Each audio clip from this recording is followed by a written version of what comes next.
వ్యవసాయ రంగాన్ని సీఎం జగన్ నిర్వీర్యం చేశారని అన్నారు టీడీపీ నేత దేవినేని ఉమామహేశ్వరరావు. కృష్ణా జిల్లా పినపాకలో అన్నదాతలు, రైతు నేతలతో కలిసి ముఖ్యమంత్రి జగన్ కు బహిరంగ లేఖను రాశారు దేవినేని. దసరా వస్తున్న ధాన్యం డబ్బులు ఇవ్వని దద్దమ్మ ప్రభుత్వమని జగన్ పాలనపై విమర్శలు గుప్పించారు.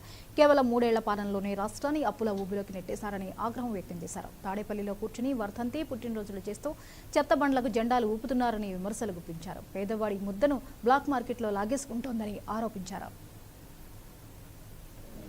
ఈరోజు ఒక బహిరంగ లేఖని ముఖ్యమంత్రి జగన్మోహన్ రెడ్డి గారికి పంపిస్తూ ఉన్నాం.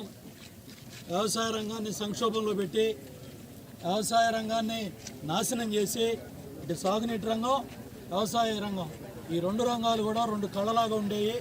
వాళ్ళు ఈ 2 కళ్ళను కూడా ఇబ్బంది పెట్టి, కన్నీరు పెట్టే విధంగా చేసి, రాష్ట్ర రైతాంగం ఇవాళ అమ్ముకున్న ధాన్యానికి కూడా డబ్బులు రాక, దసరా వస్తూ ఉంది, ధాన్యం డబ్బులు రాల. దిక్కుమాలిన ప్రభుత్వం 3 సంవత్సరాలు తిరగకుండా ముదనష్టం చేసేశారు, రాష్ట్రాన్ని నాశనం చేశారు.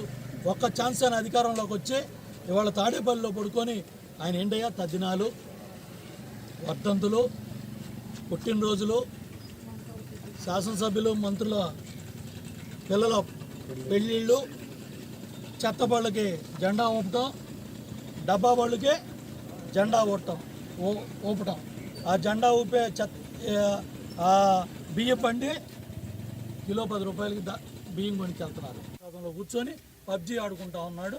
మన పెత్తనం, మన ప్రాజెక్టుల మీద పెత్తనం అంతా కేంద్ర జలవనరుల శాఖ ఆధ్వర్యంలో Krishna river management board, Godavari river management board చేతుల్లోకి వెళ్ళిపోయినాయి. రాయలసీమకు పెద్ద ద్రోహం చేశాడు. రాయలసీమ ద్రోహం అంతా ఇంత కాదు. అందులోని గాలేరి నగరి తెలుగంగా. ఇవి ఇప్పటివరకు అప్డేట్స్. మరి